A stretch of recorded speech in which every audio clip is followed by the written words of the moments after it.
Paris. Paris. Comme vous l'avez entendu dans le journal tout à l'heure, c'est vrai qu'au moment de sa construction, et après avoir pris connaissance des plans et de ce que ça allait en gros devenir, c'est vrai que ça a mis, alors ça a mis le bazar un peu partout, c'était la polémique totale. Il y avait beaucoup de tuyaux, et les gens se demandaient, mais il n'est pas fini votre truc? Ben oui, c'est vrai que ça, il y a eu une polémique incroyable, très controversée, mais pourtant, en fait, il y avait quand même le projet retenu a été choisi parmi 681 projets. Que dans le jury, il y avait quand même Jean Prouvé, il y avait Oscar Niemeyer. Donc, autant vous dire des pointures de l'architecture. Et que, comme se définit Renzo Piano, à l'époque, on était des Beatles. Donc, en fait, on a proposé un projet comme ça, assez innovant. Alors là, c'est Renzo Piano là, c'est Renzo Piano aujourd'hui. Vous voyez son visage à 15 ans. C'est vrai que c'était carrément... C'était un Beatles. Un beatnik. En fait, j'adore parce qu'avec l'accent italien, ça fait Beatles. Enfin, un truc... Il voulait dire beatnik. En fait. Peut-être il voulait dire beatnik, effectivement. Alors, on l'a rencontré, nous sommes allés dans son bureau parisien, parce qu'il a une agence à Milan, il a une agence à New York. Le monsieur est quand même très occupé, hein. C'est quand même lui qui construit le tribunal de grande instance de Paris en ce moment, dans le 17e. Donc, autant vous dire qu'il aura marqué Paris, et que moi, je suis fan. Ouais. Regardez.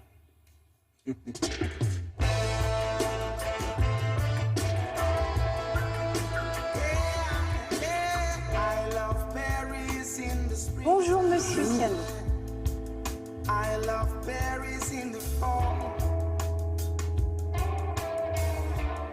Est-ce que la vocation de l'architecte, c'est de dessiner et de construire des bâtiments qui transforment un paysage urbain?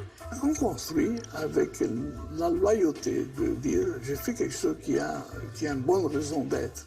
Il y a une éthique derrière chaque projet. L'idée est attractive, mais le projet ne semble pas faire l'unanimité. Il s'en faut.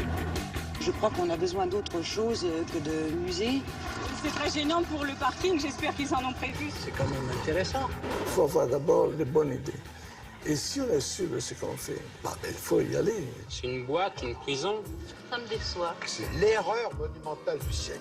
Vous savez, quand on a construit ce bâtiment, beaucoup de gens, détracteurs, avaient dit que c'était une usine, une raffinerie. Or, c'est pas une raffinerie, c'est une machine de Jules Verne. Même un enfant comprend ceci.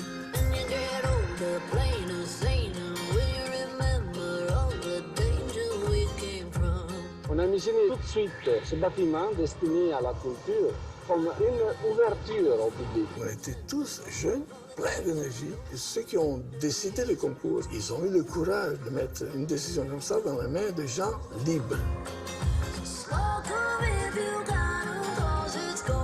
Qu'est-ce qui fait que, selon vous, vous avez fait la différence? D'abord, je crois le fait qu'on n'avait pas utilisé l'ensemble de l'espace pour garder une place. Or, la place, c'est une des icônes de la ville. L'idée des places était une idée complètement folle, parce que comme il fallait construire plus que 100 000 mètres carrés, si on construisait seulement sur la moitié, il fallait aller plus haut. Il fallait prendre le courage de devenir justement un vaisseau spatial. Good morning, Planet Earth. Planet Earth. Planet Earth. Today begins the International Mars Venture. Le fait que c'est un escalateur, ça veut dire qu'il ne faut pas regarder où on met les pieds. On monte lentement, et on regarde, et on découvre la ville. Beautiful, don't you think? Terrific.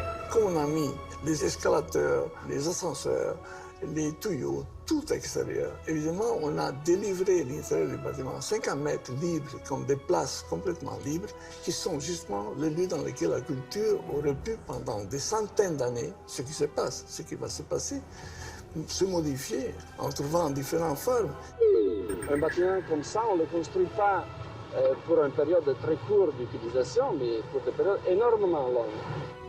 C'est ça qu'il nous a dit, M. Georges Pompidou. Quand on l'a rencontré avec Richard Rogers, il nous a dit il faut que le bâtiment puisse vivre 500 ans, il avait dit. Beautiful, don't you think? Don't you think? Ah oui, le beatnik. Ouais, c'est ça. Il a bien vieilli, cet homme-là. Ouais, il est beau. Bon, très bien, merci beaucoup. Les Parisiens l'ont adopté, maintenant, ça va? Ah ben, je crois, c'est un peu polémique. Juste, allez voir la vue, prenez les escalators. Ils vont être refaits là, prochainement, mais vraiment, il faut aller. Donc, il on faut y aller. montrera ça si vous êtes en notre compagnie encore tout à l'heure, à la fin de cette émission, à partir de 8h15. À part ça, eh bien justement, on va continuer sur ce thème-là, parce que dans notre séquence Sans frontières, nous allons retrouver notre correspondant permanent à Bruxelles, qui couvre toute l'Europe. Avec lui, on va voir que ça a eu un impact, cette création du Centre Pompidou à l'époque. Visiblement, il a fait des émules dans beaucoup de capitales européennes. Alors aujourd'hui, Valérie, il semble qu'il est de bon ton d'avoir son musée d'art contemporain. Bonjour. Bonjour William, bonjour à tous. Effectivement, alors quand on parle d'art moderne et contemporain, on pense bien sûr au Centre Pompidou, mais aussi évidemment au Tate Modern de Londres, au Guggenheim de Bilbao, qui ont été construits les deux une vingtaine d'années après Pompidou. On pense éventuellement au Hamburger Bahnhof de Berlin, et puis c'est tout. Et pourtant, à bien y regarder, il y a des musées d'art moderne et contemporain à peu près dans toutes les capitales, et surtout leurs ouvertures se multiplient et s'accélèrent depuis un certain temps. Alors il y a 3 mois, Lisbonne a ouvert le sien, le bâtiment d'ailleurs est magnifique. Athènes, pourtant en faillite, vient d'inaugurer également le sien, et ça n'a rien d'un hasard de calendrier. En fait, il y a vraiment une tendance, une volonté d'afficher qu'on est dans l'air du temps, qu'on a son musée d'art contemporain. Voyez ce mini tour d'Europe réalisé avec Sylvain Winans. Voici ce que tous les touristes viennent chercher à Athènes, des vieilles pierres et de l'histoire antique. Voilà ce que la Grèce compte désormais nous faire découvrir aussi, ses artistes contemporains. Le MST a été lancé il y a 20 ans, mais la crise est passée par là, et les changements de gouvernement aussi. L'inauguration a eu lieu il y a 2 mois, et la Grèce dispose désormais de 18 000 mètres carrés dédiés à l'art contemporain, et une collection qui compte déjà 1000 œuvres. À quelques kilomètres de Bratislava, cette fois posée en plein milieu du Danube, la Slovaquie aussi s'est offert il y a peu l'un des plus beaux musées d'art moderne et contemporain privés d'Europe centrale. Et le Portugal ne voulait pas être en reste. Dans un bâtiment très moderne et avant-gardiste, dans le prolongement d'une ancienne usine de Lisbonne, le MAT a été inauguré en octobre dernier.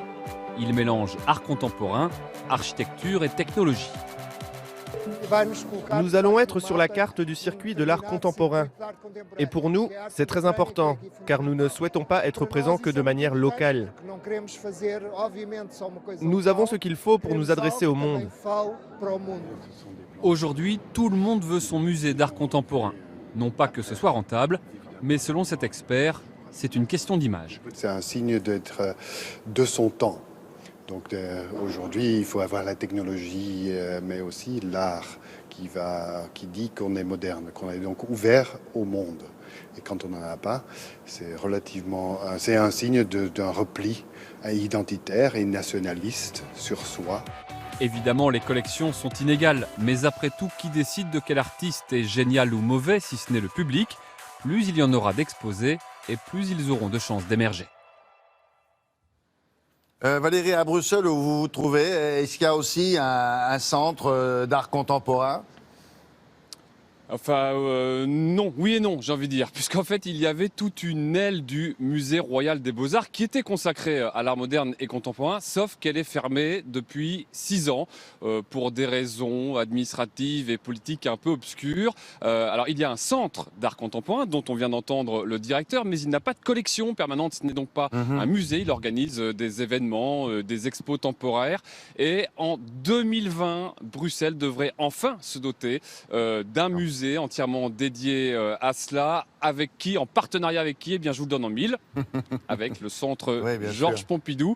Ce sera, on en avait parlé une fois dans Télématin, à la frontière entre Bruxelles et Molenbeek, dans un beau bâtiment actuellement occupé par un garage Citroën, un bâtiment Art Nouveau, mais c'est prévu à partir de 2020 seulement. Ouais. Il y en a un autre aussi qui est un centre voisin, un centre cousin, un centre frère. C'est à Malaga. On vous montrera les images tout à l'heure. Merci beaucoup Valérie. À plus tard. Ça balance pas mal à Paris, ça balance pas mal. Ça balance pas mal à Paris, ça balance aussi. Il y a 10 ans, Henri-Jean Servat, à l'occasion du 30e anniversaire du centre, vous aviez rencontré son épouse, Claude Pompidou, l'ex-première dame de France. Vous avez raconté le combat de son mari. Il faut bien préciser ça, parce que ça n'a pas été simple tout à fait, pour lui de faire accepter ça. Bien sûr, parce qu'on parle du centre Pompidou, mais il y a une volonté au début, il y a eu un désir de faire ce centre. Alors tout le monde l'attribue à Georges Pompidou. Pour rétablir la vérité, il faut l'attribuer aussi à Claude Pompidou, donc qui était l'épouse du président Georges Pompidou, et c'est elle qui aimait l'art contemporain plus que tout. C'est elle qui avait initié le président Pompidou à l'art contemporain en lui offrant un petit tableau. Elle lui avait offert un petit Poliakov. J'ai eu la chance de la rencontrer pour un documentaire que j'ai fait pour France 2 sur les Premières Dames. Donc j'ai devenu proche d'un peu d'elle. Et elle m'avait raconté qu'elle avait offert un tableau de Poliakov au président Pompidou dans tous les postes qu'il a occupés, à la Banque Rothschild, à Matignon, à l'Élysée. Il l'avait pour l'avoir sous les yeux. Ça lui rappelait sa femme et l'art contemporain. Donc elle était l'initiatrice de... Et le chemin était long d'embûches, parce que faire un centre contemporain, on voit aujourd'hui, en plus, le centre tel qu'il était, c'était quand même pas évident non plus à faire avaler aux gens. Et Claude Pompidou a toujours été aux côtés de son mari pour le soutenir, pour l'aider, pour lui insuffler du courage, la persévérance, l'obstination. D'ailleurs, chez elle, dans son appartement de l'île Saint-Louis, où elle disait que quand on est aux affaires, on n'achète jamais, on ne participe pas aux affaires, elle était locataire de son appartement de la rue Saint-Louis, de l'île Saint-Louis, pardon. Elle avait dans son entrée, les architectes du centre lui avaient offert la maquette du centre. Et quand on ouvrait sa porte, elle tombait nez à nez sur la gigantesque maquette dans son entrée. Alors à l'époque, donc c'était les 30 ans de l'anniversaire, on était allé rencontrer Claude Pompidou, j'étais allé la chercher chez elle et on l'avait amenée jusqu'au centre. Elle avait 95 ans à l'époque. Elle avait tenu à faire, elle regardait Télématin, elle avait voulu faire une visite du centre Pompidou pour les caméras Télématin qui la suivaient. D'accord. Donc 10 ans après, pour lui rendre hommage, on a retrouvé cette... L'interview est telle quelle, Claude Pompidou au centre Pompidou. Il était Premier ministre et nous nous promenions dans ce quartier insalubre de l'époque et il disait souvent il faudrait faire quelque chose là, il faudrait qu'il y ait au moins une grande bibliothèque avec accès pour tout le monde. Il l'a proposé au général de Gaulle et à Malraux, ce projet, mais ils n'ont pas été intéressés. Et mon mari en avait conçu un peu de déception. Et c'est pourquoi, dès qu'il a été élu président, c'est vraiment la première chose, je ne parle pas de la politique, mais la première chose à laquelle il a pensé. Le centre culturel le plus vaste du monde est en ce moment édifié ici. Ici, c'est à Paris, le plateau Beaubourg. À 2 pas de l'hôtel de ville, près de la cathédrale Notre-Dame de Paris, à quelques minutes à vol d'oiseau du Palais du Louvre. Les fondations sont terminées, l'édifice sort du sol. Il y a un concours international lancé en 1970, jugé en 1971. Les travaux ont commencé au début de l'année 73. Et maintenant, eh bien, nous montons le bâtiment. Et très rapidement, vous allez le voir se dessiner dans le ciel.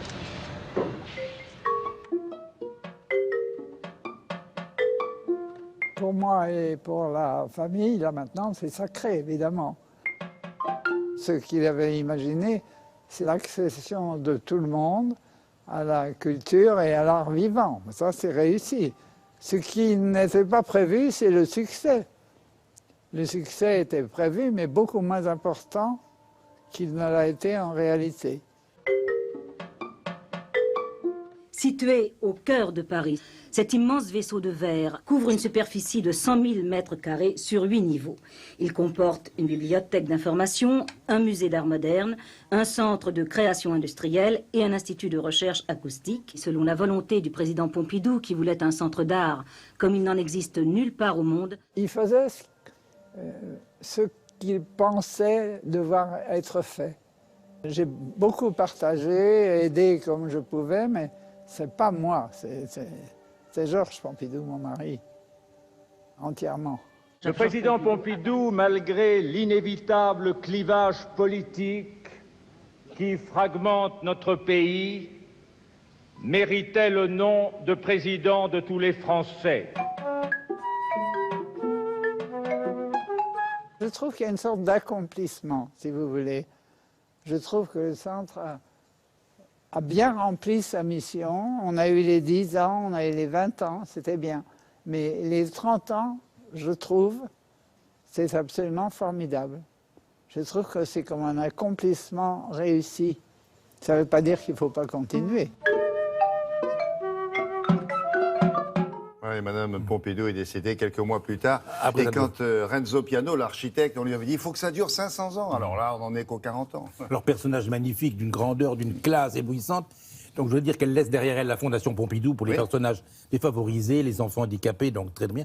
Thomas Chirac est la présidente. Et Richard Hutin était son collaborateur, continue ça. Et surtout, le fils qu'on a vu tout petit dans les bras de Madame Pompidou, Alain, le professeur maintenant, le professeur Alain Pompidou, a écrit un livre très émouvant sur sa mère qui s'appelle « C'était ma mère », qui est consacré à une biographie de Claude Pompidou vue par son fils, donc est édité chez Flammarion, et qu'on peut se trouver pour faire vivre le souvenir d'un personnage d'exception dans le paysage politique et social français. Merci, et culturel. C'est super. Alors maintenant, on va voir l'intérieur. Je vais retrouver Béatrice Benoît-Gonard. On va commencer par parler d'une première exposition, qui est la collection permanente. Et j'ai rendez-vous avec elle au pied des escalators, justement. Bon, alors, je vous laisse. Couvrez-vous.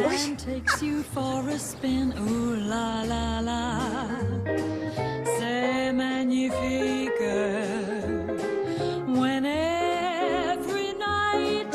L'art doit discuter, doit contester, doit protester. La culture ne peut s'épanouir que dans la liberté. But when one day your loved one drifts away, ooh la la la la, it is so tragic. Ça va, Béatrice? Ça va, William? Bon, alors, on monte? Ah bah oui.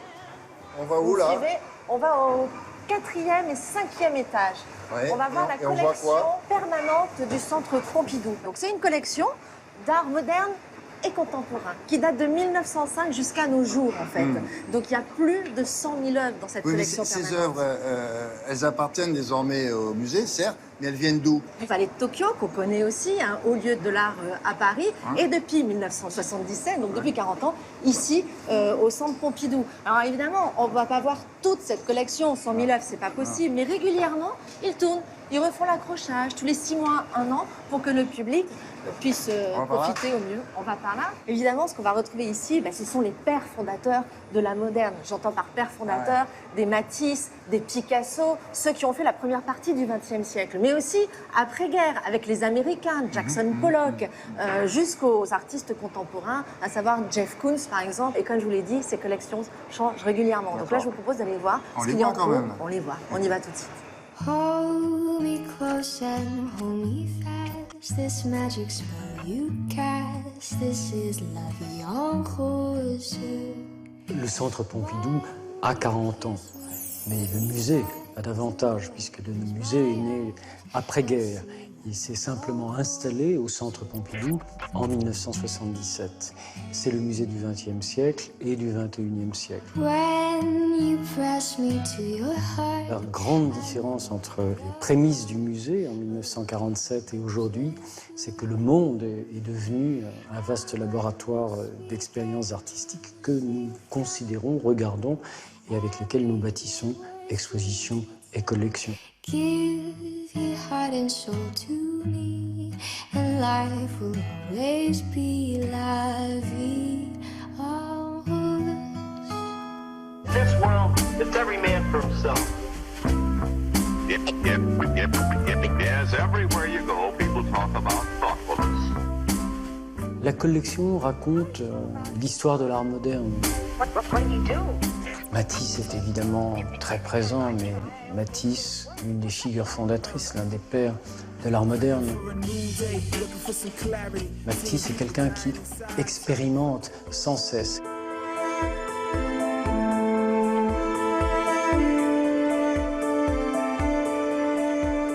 Définir un grand artiste, c'est peut-être s'attacher à tous ceux qui ont voulu inventer. Voyez Matisse, voyez Picasso, voyez Mondrian, voyez Kandinsky, voyez Marcel Duchamp, voyez Dubuffet, voyez Andy Warhol, etc. Ces gens-là sont fondamentalement des inventeurs.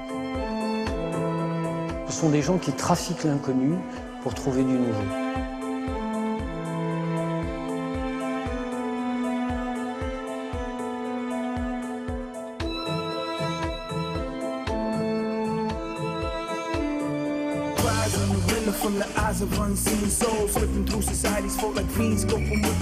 Il y a beaucoup de donations au Musée national d'art moderne, il y a beaucoup de gens généreux qui nous offrent des œuvres. Il y a une donation qui est une donation américaine dans laquelle vous trouvez des artistes d'une génération plus proche de la nôtre. Et parmi eux, Jeff Koons.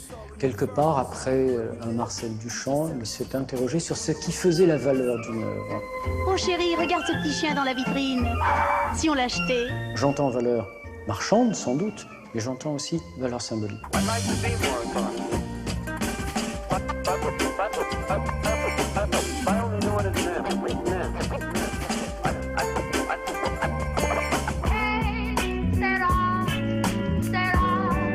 que ce musée sera dans 40 ans, c'est une question absolument cruciale. Il est clair que ces espaces ont trouvé leurs limites. Il est clair qu'une autre institution un jour viendra. Mais je tiens fondamentalement à préserver ce dialogue entre art moderne et contemporain, parce que je crois absolument essentiel que pour que le public n'ait pas le sentiment qu'une œuvre d'art vient là, comme ça, comme tombée du ciel, mais qu'ils comprennent que cette œuvre a une relation très précise à un contexte et à une histoire. Je crois que ça, c'est un enjeu absolument majeur. Mais est-ce qu'il y a des auteurs contemporains qui n'ont pas encore été exposés dans ce musée? Est-ce que ça existe, ça? Eh bien oui, ça existe. Takashi Murakami, qui est un grand artiste japonais contemporain, qui a exposé à Versailles, par exemple, il n'a jamais eu d'expo tout seul, lui. On l'a vu avec d'autres, mais il n'a jamais été exposé tout seul. Donc oui, forcément, il y en a. Mais quand même, quand on voit que ce fonds de musée rassemble 100 000 œuvres, plus de 100 000 œuvres, on peut quand même penser que les plus grands noms sont là. Non, mais c'est ça, il n'y a pas d'artistes oubliés, quoi. Non, pas vraiment. C'est quand même un vaste panorama. C'est la plus grande collection d'Europe, d'art moderne et contemporain. Ici. Alors, vous allez en prendre plein les oreilles. Vous direz dans un musée quel est le rapport. Ben, c'est ce que vous allez voir maintenant avec le monsieur musique de Beaubourg. Il va vous parler de musique. Oui, c'est assez particulier quand vous allez le voir. Merci beaucoup. Couvrez-vous. Oui, parce qu'il fait un peu frais. Suivez-moi, je connais un raccourci. Ouais, ça doit être là. Paname, on t'a chanté sur tous les tons. Il y a plein de paroles dans tes chansons qui parlent de qui, de quoi donc. Paname, range tes morlous, range tes bistrots, range tes pépés, range tes ballots, range tes poulets, range tes autos. Ah, c'est rudement bien ici, hein. C'est un peu votre terrasse perso, hein, j'ai l'impression. Ouais, il m'entend pas. C'est votre terrasse perso. Vous êtes arrivé par où? Ne parlez pas si. Quoi? Ne parlez pas trop. Voilà. Ah, pardon. Vous venez souvent ici? Je viens souvent ici parce que quand je fais des recherches musicales, je viens ici. Vous savez pourquoi? Non. Parce qu'il y a l'IRCAM juste en bas. Qu'est-ce que c'est l'IRCAM? L'IRCAM, c'est l'Institut de recherche et de coordination acoustique et musicale. C'est ce qu'a demandé Pompidou à Boulez en 69. C'est un bâtiment qui est juste ici, là. Oui. Côté, ah oui, à côté des fontaines, d'accord. Exactement, c'est sous la fontaine. Et alors, c'est un bâtiment incroyable avec des compositeurs, des scientifiques, des ingénieurs, des chercheurs. Ils font quoi? Ils font des recherches, ils inventent des logiciels, par exemple, des logiciels qui sont vendus dans le monde entier. Ah, c'est ça, en fait. Pour transformer des sons, la musique, pour faire des recherches sur la spatialisation. Pour de la création, de la recherche, ça. Exactement. Ils peuvent, par exemple, changer des voix, un truc de dingue. Changer des voix, mais à quoi ça sert, en dehors que ça peut être rigolo de changer des voix, quoi. Oui, je vous montre? Ouais. Mais bougez pas. Ouais. Hop, allez-y, parlez. Ouais. Vous voulez que je parle?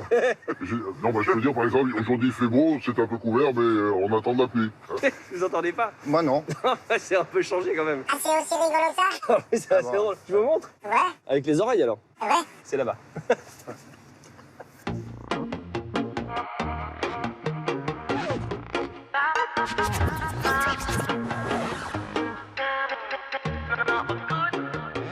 Hey, bonjour Frédéric. Bonjour, Ça va? Alex, ça va?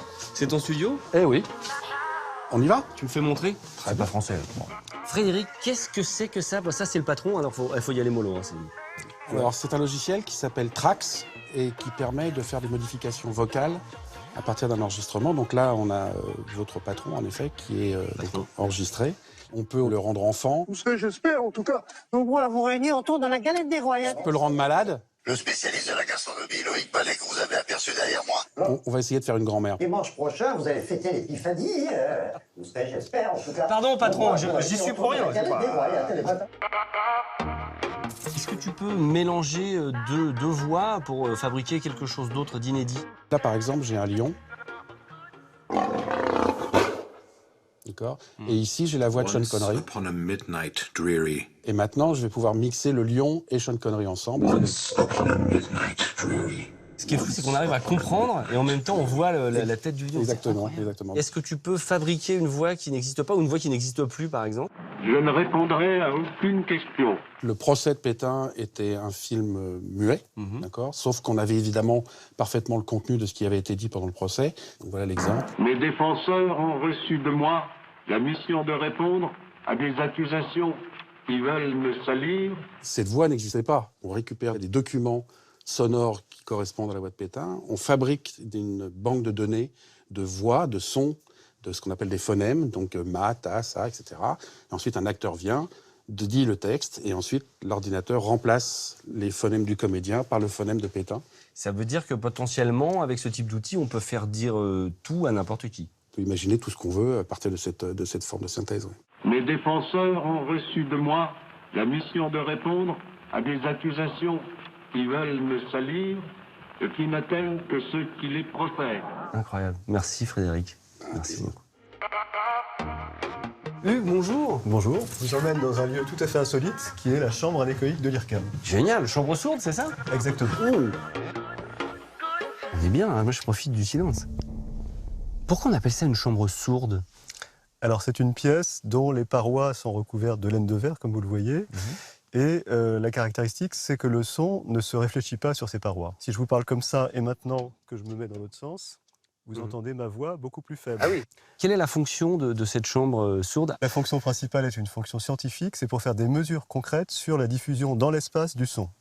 On développe aujourd'hui les interfaces de demain pour le mixage sonore spatialisé. C'est-à-dire qu'on aura vraiment une sensation d'être englobé complètement dans le son avec ce type de recherche? Oui, vous avez un son 3D au même titre que vous avez des images 3D. On développe des microphones à multicapsules ici, par exemple. Si je le place ici, il va entendre votre voix venant de cette direction, la mienne venant de cette direction.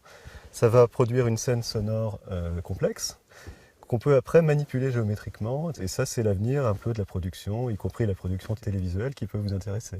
D'accord. Donc vous allez nous voir en 3D et nous entendre en 3D dans pas longtemps. C'est ça, hein? Exactement, on travaille là-dessus. J'adore l'idée. Voilà.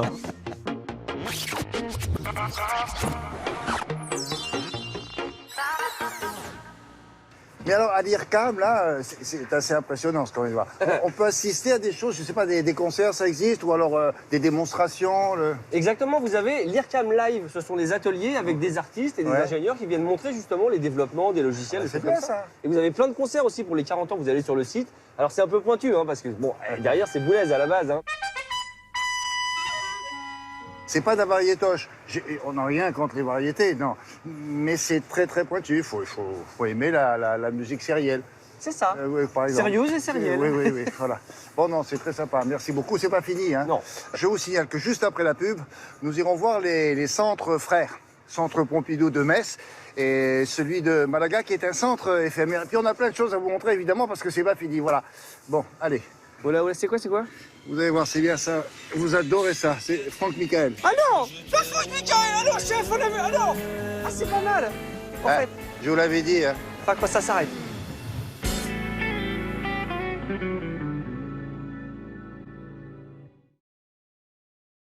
La culture, c'est ce qui répond à l'homme quand il se demande ce qu'il fait sur la terre. Ça balance aussi. C'est toi la culture? Bah non, c'est pas moi. La culture, c'est nous. Ça balance pas mal à Paris. Ça balance pas mal. Ça balance pas mal à Paris. Alors, les 40 ans du Centre Pompidou, de l'intérieur, on continue jusqu'à 9h25. Bon, alors il faut savoir qu'ici, il y a une vingtaine d'expositions temporaires par an.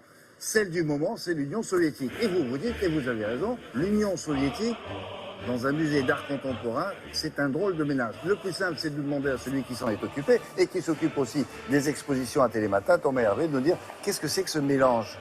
Eh ben, déjà, on sait qu'être artiste contemporain, c'est pas facile parce que l'artiste contemporain, il va remettre en cause un petit peu, peut-être la politique du pays, il va envoyer des messages. Alors, en plus, quand ça se passe au cœur de l'URSS, ça a beau être le dégel, parce qu'au début de l'exposition, on est dans les années 50, donc on se dit, bon, c'est le dégel, c'est l'après-Staline, donc ils vont être très très cool.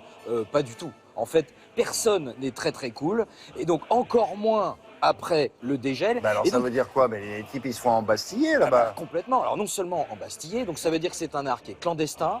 Et c'est pour ça que c'est intéressant cette exposition, c'est parce qu'en fait, pour la première fois, on va sortir des œuvres que nous n'avons jamais vues, parce qu'elles étaient justement conservées de manière clandestine. Et là, c'est une donation qui a été faite au Centre Pompidou pour dire, bah voilà, à quoi ressemblait l'art Et interdit. oui, mais on aurait pu craindre le pire, c'est-à-dire qu'elles soient détruites. Exactement. Et d'ailleurs, il y a un certain nombre de ces œuvres qui ont été détruites, mais certaines ont été sauvegardées, et c'est celle-là qu'on va pouvoir découvrir avec cette exposition qui s'appelle Kolestia. A special Russian folk song. On démarre cette expo sur l'art contemporain soviétique par les œuvres que vous n'auriez jamais dû voir. Pourquoi? Parce qu'en 1956, Nikita Khrouchtchev arrive et c'est le dégel. Donc les artistes se disent chouette, on va pouvoir créer comme à l'Ouest librement. Sauf que pas du tout. En fait, le dégel va durer très peu de temps et rapidement, ça se regèle très sérieusement. Et donc toutes ces œuvres, vous ne les avez jamais vues parce qu'elles étaient dans des caves. Voilà. Y compris celle-là d'ailleurs. Bon, à la limite, celle-là, on aurait pu la faire passer pour un casier à vodka. Non, pas œuvre du tout, ça. Casier pour mettre bouteille de vodka.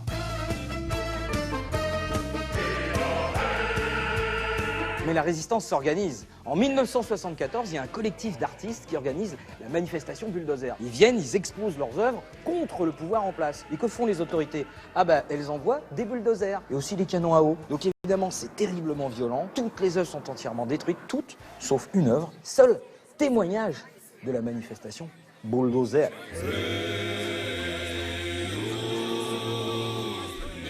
Et les militaires, justement, bah, ils en prennent pour leur grade. Il y a la création d'un courant qui s'appelle le soc-art, contraction entre soc-réalisme, social-réalisme, et pop art. Parce que de l'autre côté de l'Atlantique, les artistes, eux, bah, ils s'en donnent à cœur joie pour critiquer la société de consommation. Mais les artistes ici, ils veulent critiquer l'idéologie. Et l'idéologie, c'est qui? Ce sont les militaires qui la font appliquer. Alors on va se moquer d'eux. Hein. Par exemple, là, vous avez ici un buste de militaire très gros, plein de médailles comme ça, parce qu'ils sont très très fiers. Et une toute petite tête, parce qu'il n'y a pas grand-chose dedans. C'est ce qu'on appelle le revers de la médaille.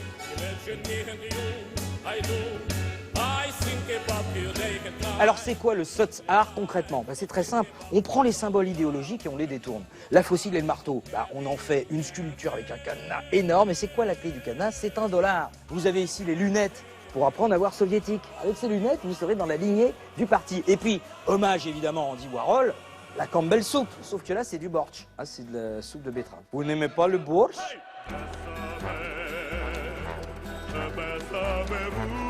Et pour terminer, le groupe dissident par excellence, Moukhomor. Ça veut dire Amanit Tumouch. Ils sont jeunes, ils ont peur de rien, ils organisent des reconstitutions d'exécutions qui photographient. Ouh, alors ça, le KGB n'aime pas du tout. Et surtout, ils pratiquent un art hautement subversif. Guitare. D'ailleurs, ils font partie de la liste noire des groupes interdits. Kiss, interdit, ACDC, interdit, et Julio Iglesias. Non, si. Oh les femmes, très dangereux. Oh les chats, interdit. La la la la. Non. La la la. Hey. Bon, être un artiste en Union soviétique, quand on est un artiste contemporain, c'est un peu risqué, non? Bah, c'était risqué. Alors risqué évidemment artistiquement, mais surtout risqué, on l'a vu, physiquement. C'est-à-dire que les gars craignaient pour leur peau. Alors ça s'appelle Kolestia et c'est une exposition temporaire. Bon, c'est en ce moment. La suite après, parce que la suite, on vous les présentera au fur et à mesure, bien sûr. Dans Télématin. Alors, on va pouvoir voir Walker Evans. Alors, c'est un photographe américain qui va photographier la Grande Dépression. Ouais. Donc, on est juste après 29, 1930. C'est du noir et blanc. Et alors, quand on dit noir et blanc, il y a surtout plus de noir que de blanc parce que c'est très, vraiment, c'est la Grande Dépression. Après, on va avoir une rétrospective de César. Alors, César, on le connaît. Oui, mais on a quasiment tout vu, non? Oui, on se dit, bon, on connaît les compressions, pas du tout. Il va y avoir des pièces uniques. On va sortir des capots de voitures qu'il a compressés, des compression en plexiglas. Ça, on ne savait pas que ça existait. Bon. Et puis, il y a aussi, on a parlé du pop art et du soc-art dans l'exposition Kolestia, mais là, il va y avoir un David Hockney, qui est donc du pop art. Une grande rétrospective de ce peintre britannique à Pompidou. Et pour terminer, je sais que vous l'aimez beaucoup, André Derain. Alors, André Derain, c'est le fauvisme. Donc là, il va falloir bien régler les couleurs sur le téléviseur parce que ça va péter. C'est un spectacle vraiment extraordinaire et ce sera une grande rétrospective André Derain. Parfait, merci beaucoup. Derain qui a été un peu le père spirituel d'un grand nombre de jeunes peintres comme Picasso qu'il adorait. Hein. Et qui s'en revendique. Là, vous allez vous régaler parce qu'on a l'intention de vous laisser ici pendant une petite semaine pour vous faire plaisir. Ce sera à peine ce qu'il faudra. Merci, voilà. Spasiba. Allez, Spasiba. Spasiba. Bon, moi j'ai rendez-vous avec Laura du web. Pourquoi? Parce qu'à Télématin, quand on dit connecté, on dit Laura du web. Sauf que j'ai rendez-vous, mais je ne sais pas où elle est. Ouh, je suis là, William. Ah, mais où êtes-vous? Faut monter jusqu'au 6e. Ah, d'accord, je passe par là. Tu me fais tourner la tête. Mon manège à moi, c'est toi. Je suis toujours à... La culture, c'est quoi au juste? La culture, c'est une manière de vivre. Je ferai le tour du monde. Que ça ne tournerait pas plus que ça. La culture domine tout. La terre n'est pas assez ronde pour m'étourdir autant que toi. Appelez Laura. Laura, oui, là, vous m'entendez? Je vous entends très bien. Je suis sorti de l'ascenseur, là. Je Mais vais... vous allez tout droit. Oui, Et après, juste à gauche, je suis là, je vous attends dans des beaux canapés roses. ok. À tous mes amis du web, je n'ai pas de Facebook, je n'ai pas de Twitter, je n'ai pas de discussion web. Ah, je l'ai trouvé, je suis super fier. C'est bien ici, hein. C'est sympa. Ouais, joli vu, c'est votre nouveau bureau? C'est le restaurant du centre, mais alors il y a le Wi-Fi partout dans le centre gratuitement. Ouais. Donc j'ai trouvé un petit coin pour m'installer. Le Wi-Fi partout, ça veut dire quoi? Ça veut dire que vous arrivez dans le centre Pompidou, Ouais. quelle que soit la salle, le musée, le lieu où vous allez, vous avez du Wi-Fi disponible gratuitement. Ça vous permet de quoi? De vous balader et comme vous le souhaitez? De ne pas vous perdre, comme vous venez de Oui, le faire. ça j'y vu, j'y arrive presque. Mais C'est- en ce qui concerne les visites et les œuvres que l'on voit, on peut faire comme si Mais on avait... justement, grâce au Wi-Fi, vous pouvez télécharger l'application du centre, Ouais. qui elle aussi est gratuite, et qui vous guide. Vous allez avoir des petits écouteurs sur certaines œuvres, et c'est fini l'audio guide qu'on avait avant. Donc on fait ça avec son propre portable. On fait ça avec son propre Où smartphone. que l'on soit dans n'importe quelle salle. Voilà, et vous êtes guidé, quelle que soit l'exposition, il y a des œuvres qui sont connectées, et on vous raconte l'histoire de l'œuvre, et on vous montre même des nouvelles images. Ah, d'accord. Mais ils sont aussi présents sur les réseaux sociaux. Mhm. On peut suivre sur Facebook, Instagram, Twitter. C'est un centre très connecté. Bon. Un peu Et- comme notre émission. Et vous avez rencontré qui? Le directeur de la communication qui est à l'origine de cette politique digitale. Et comment je fais pour rentrer Bah, en vous contact? cliquez là, juste ici. C'est magique, hein? C'est magique. Ah ouais. What is your password? Your password has been accepted.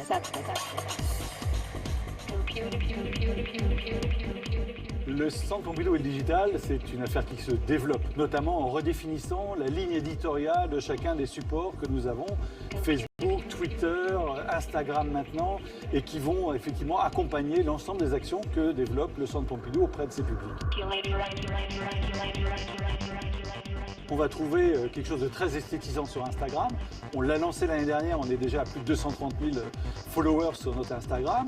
Sur Twitter, plus de 800 000 followers sur Twitter, on va trouver l'information régulière du Centre Pompidou, ce qu'on y fait, l'actualité, les expositions et les grands rendez-vous. Vous allez les retrouver sur Facebook, avec une page Facebook entièrement dédiée d'ailleurs aux 40 ans du Centre Pompidou.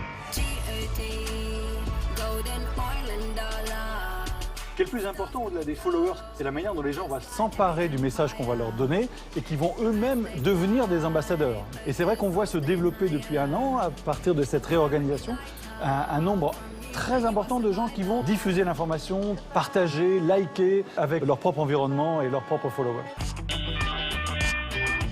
En parallèle de ces réseaux sociaux, nous avons développé une application gratuite et elle permet à nos visiteurs, en visitant les expositions, les galeries du musée, d'avoir un accompagnement, une explication des œuvres présentées, de l'exposition elle-même. Et ça permet aussi à nos visiteurs de préparer en amont leur visite ou après avoir vu cette exposition, de pouvoir compléter l'information et de revenir découvrir des choses nouvelles sur cette application. Elle nous permet aussi de présenter l'ensemble des activités que nous proposons pour le jeune public, la série Mon œil ou l'ensemble des projets qui leur sont plutôt destinés. Concernant l'évolution et l'avenir de notre écosystème digital, l'évolution de notre site internet avec une ouverture, une présentation de la programmation beaucoup plus simple d'accès, une présentation de l'ensemble de nos collections. On a numérisé plus de 500 000 œuvres de la collection, donc beaucoup plus accessible. Et puis surtout, nous allons lancer une nouvelle école du Centre Pompidou qui sera disponible sur l'ensemble des réseaux sociaux, mais aussi présente sur le Centre Pompidou. Et ce sont les deux grands rendez-vous de 2017.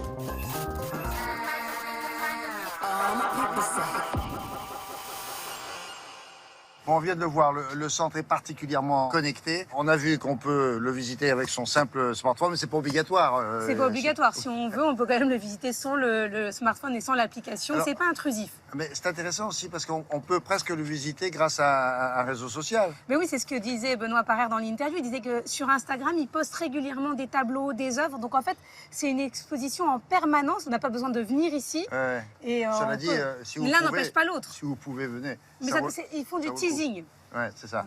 Bon, d'accord. Je cherche Sarah Doraghi. Alors, je sais qu'elle est quelque part par là. Vous avez besoin d'une application?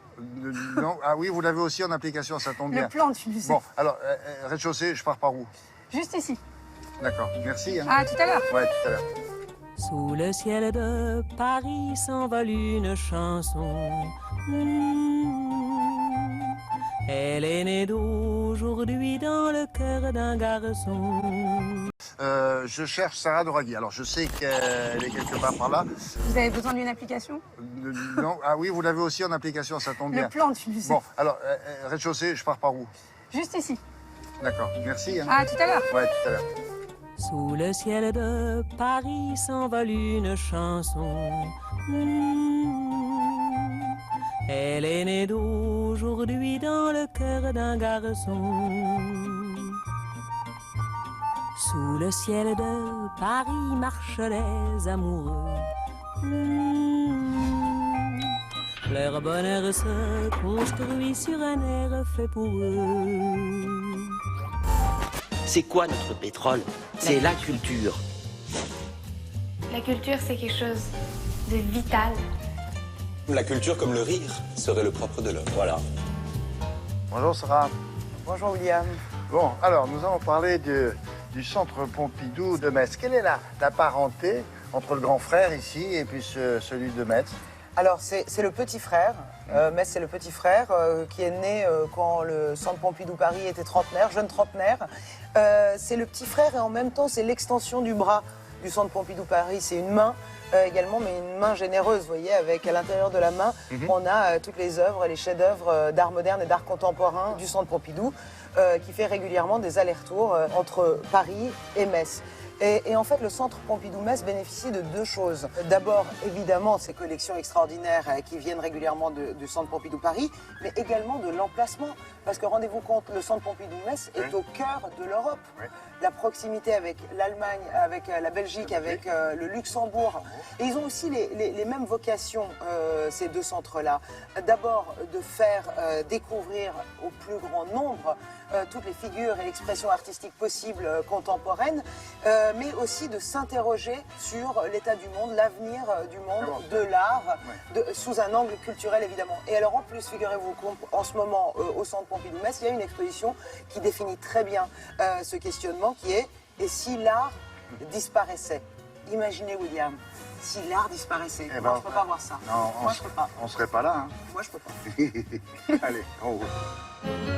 Welcome to Wonderland, Simbi. Trust in your intuition. Le centre Pompidou-Metz est comme le petit frère du centre Pompidou Paris. Ici, c'est l'architecture de Shigeru Ban, une architecture qui est très expérimentale, qui est très ouverte sur l'extérieur et sur cette idée de la transparence, c'est-à-dire qu'il n'y a rien à cacher. Et c'est véritablement l'ADN du centre Pompidou Paris qui circule dans les veines de cet établissement. On est comme une maison.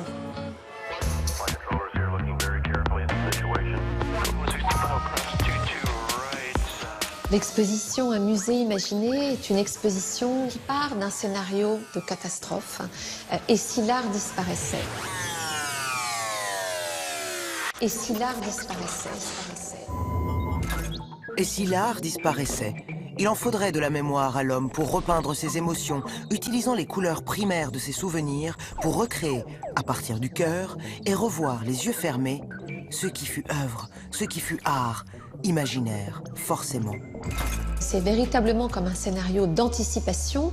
On est projeté en 2052 et ce scénario qui est inspiré aussi de Fahrenheit 451 où, souvenez-vous-en, les livres étaient menacés de disparition, d'autodafé et pour que la culture continue à exister, à circuler, il fallait apprendre un livre par cœur et le transmettre. Chaque visiteur est invité à devenir véritablement un témoin, de témoigner, de choisir une œuvre qui lui parle, de la restituer, d'en parler à d'autres personnes autour de lui. Donc en fait, on va mettre la transmission, la pédagogie, le partage au cœur des enjeux de l'exposition. Et si l'art disparaissait? Ne serait-ce pas encore un mauvais coup de l'art en personne? L'art déguisé, l'art planqué. Sa place vide serait sans doute encore de l'art, à en croire le moraliste Joseph Joubert. L'art est de cacher l'art. Précisément.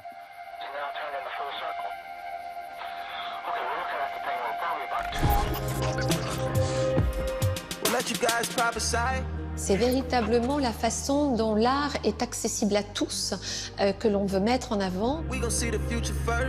La culture peut faire une sorte de grand écart, c'est-à-dire qu'une œuvre d'art est une définition très très large. Donc c'est vraiment cette ouverture d'esprit que l'on a envie de provoquer, de solliciter. Et si l'art disparaissait? Nous deviendrions nous-mêmes et tout ce qui nous entoure des œuvres d'art.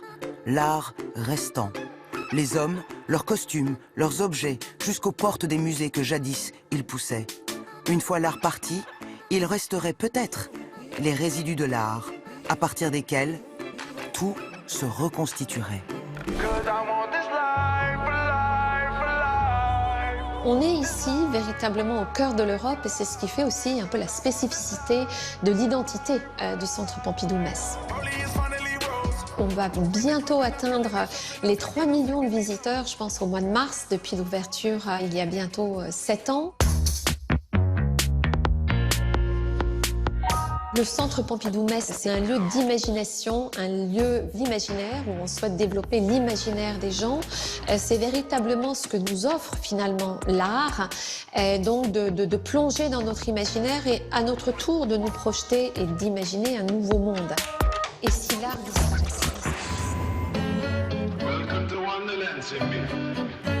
Voilà, maintenant que vous en savez un peu plus sur le Centre Pompidou de Metz, la programmation, c'est une seule exposition ou alors plusieurs simultanées? Plusieurs simultanées. Il y a plusieurs expositions, mais il n'y a pas d'exposition permanente. Ce sont toujours des expositions temporaires. C'est pas comme ici, oui, d'accord. Et il va y avoir une énorme expo en mai, une expo anniversaire pour le grand frère Centre Pompidou Paris. Donc on organise ça à Metz et ça va être sur Fernand Léger, une expo énorme, gigantesque, magnifique. Mais il y a beaucoup de musées en France, des musées amis du Centre Pompidou qui vont faire des choses. On aura l'occasion d'en reparler avec Sarah. Voilà, quelle température fait-il à Metz? Ça vous est égal si vous habitez à Besançon. Mais pourtant, c'est important, c'est la météo, quoi. Après la météo, c'est le journal. Et on se retrouve parce que c'est pas fini. On est là jusqu'à 9h. Mesdames, Mesdemoiselles, Messieurs, bonsoir. Ici Paris, 4e arrondissement, le Centre national d'art et de culture Georges Pompidou, situé sur ce qu'on appelle le plateau Beaubourg, entre les rues Beaubourg, Rambuteau, Saint-Martin, Saint-Méry et Brise-Miche, au joli nom évocateur. Devant un parterre de chefs d'État et 5000 invités, Valéry Giscard d'Estaing a inauguré hier soir le centre Georges Pompidou. La présence hier soir pour l'inauguration du centre Beaubourg d'une foule de 5000 invités a projeté brusquement le centre d'art et de culture Georges Pompidou du rêve à la réalité. À Paris, la première semaine d'existence du centre Beaubourg a été celle d'un grand succès populaire. L'Escalator a acheminé une moyenne de 1500 visiteurs à l'heure. Mais à partir de 13h, ce chiffre est passé à 3000. C'est la ruée vers l'art. Pourquoi un tel engouement pour le centre Georges Pompidou, entreprise après tout dont on dit autant de mal que de bien? Je trouve que le musée est très bien agencé. Ça me rappelle beaucoup l'aéroport de Roissy où je travaillais en longueur de journée. On était nombreux et on n'a pas eu le temps de s'arrêter pour voir vraiment. Je voulais voir la bibliothèque, j'ai pas pu attendre pour rentrer. C'est encore mieux que l'extérieur, hein. C'est génial. Mais la vue d'en haut doit être assez géniale. C'est vraiment, je te dis, il y a galerie dans 2000. Ouais. Ce qui est bien, c'est que c'est pas fermé, c'est simplement du vide, du transparent, tu vois, c'est assez chouette. On monte là? Allez, hop. Alors, suite de la visite du centre Pompidou pour les 40 ans de son anniversaire, donc, et comme Anna Arénard, traditionnellement, a toutes les clés de toutes les coulisses qui concernent l'art, c'est-à-dire les clés des ateliers, des artistes et les clés des musées. Là, ici, nous sommes dans les entrailles du centre, là où les œuvres sont entreposées provisoirement avant d'être exposées là-haut, c'est ça? Oui, par exemple, ou alors elles arrivent des collections privées qui prêtent des œuvres pour des expositions. Là, on voit des caisses marquées New York, d'autres Berlin, etc. Ouais. C'est vraiment là que toutes les œuvres transitent. Il y a des vrais trésors là-dedans. Il peut y avoir des Picasso, des Miro, des Fernand Léger. Enfin, oui, tout est là. On dirait pas, hein? C'est drôle, là, quand tu dis là-dedans, il y a peut-être un Picasso, là. Oui, c'est pas mal. Peut-être plusieurs, même. Peut-être. Mais non, parce que quand on arrive ici, on se rend pas bien compte. Hein. On se dit, tiens, on est dans un garde-meuble, ça fait un peu, voilà, les meubles qu'on monte tout seul, là, vous savez. Là, Oui, je vois bien. Et pourtant, c'est pas rien, ça. D'autant plus qu'il y a beaucoup de gens qui s'occupent de ça. Oui, il y a beaucoup de gens et beaucoup de conditions particulières réunies autour des œuvres pour qu'elles soient C'est-à-dire conservées. Ben, par exemple, il fait frais, là. Il fait même plutôt, oui, froid, Voilà. ouais. C'est pas pour notre confort, c'est pour celui des œuvres, pour qu'elles soient conservées dans les conditions optimales. Et puis, il y a ici des équipes vraiment parmi les meilleures au monde. Imaginez la multitude de techniques utilisées par les artistes contemporains et modernes. Ça peut varier tellement que les restaurateurs qui assurent la pérennité de leurs œuvres doivent connaître toutes les techniques. Les restaurateurs, oui, mais quand les œuvres sont dans leur musée habituel ou dans des collections privées. Mais ici, est-ce qu'il y a des restaurateurs? Ah oui, ici, il y a des restaurateurs. Il y a même des restaurateurs d'urgence, William. Pourquoi d'urgence? Parce qu'il peut y avoir des accidents et il faut qu'ils puissent y répondre. Je vous propose de découvrir leur travail. Ah bah ouais.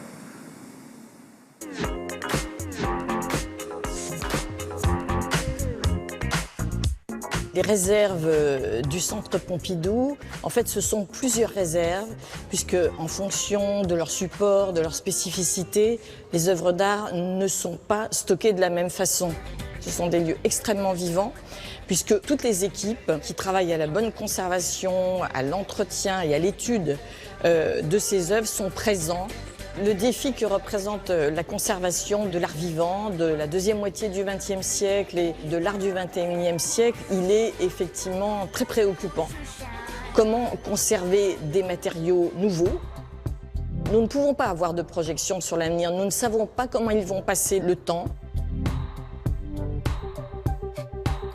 Je travaille sur 2 œuvres de Fernand Léger. Ces œuvres donc, sont peintes sur des toiles de jute. Jusqu'à présent, on n'a jamais touché à ces œuvres, mais là, elles vont partir en prêt. Avec le temps, la matière a vieilli, à la fois la matière du support et de la peinture.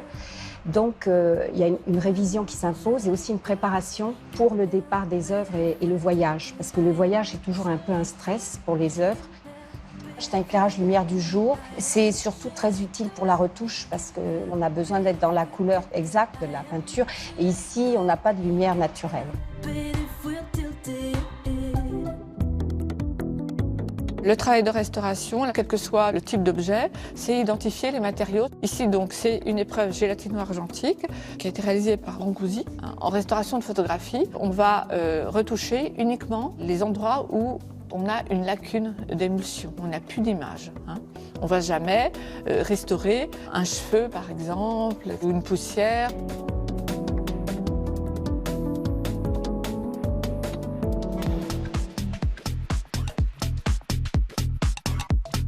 Alors ici, vous êtes à l'atelier communément appelé électromécanique, puisqu'en fait, la collection comporte des œuvres qui sont multitechnologiques. On répare les œuvres de la collection, par exemple, on fabrique des pièces pour des œuvres en panne, on les scanne avec le scanner 3D, on utilise l'imprimante 3D pour faire des prototypes, la fraiseuse pour faire les pièces définitives, on les remodélise en 2D ou en 3D, voilà une journée comme aujourd'hui. Ça nous permet, au bout du compte, de conserver à la collection ce caractère vivant, puisque la spécificité des collections du Centre Pompidou, c'est d'avoir un aspect à la fois patrimonial, puisque le XXe siècle est déjà rentré dans l'histoire, et puis aussi un aspect d'actualité. Alors voilà pour ce travail exceptionnel que l'on ne soupçonnait pas, avec des gens extrêmement talentueux qui travaillent sur toutes sortes de matières d'ailleurs. Oui, de la photo, vidéo, sculpture, enfin toutes les œuvres modernes et contemporaines qui passent entre leurs mains. D'accord. Vous restez là, vous êtes bien Ouais. là? J'ai un peu envie de fouiner encore. Ouais, Je d'accord. fais ça? Ouais. Bon. Il y a de quoi faire.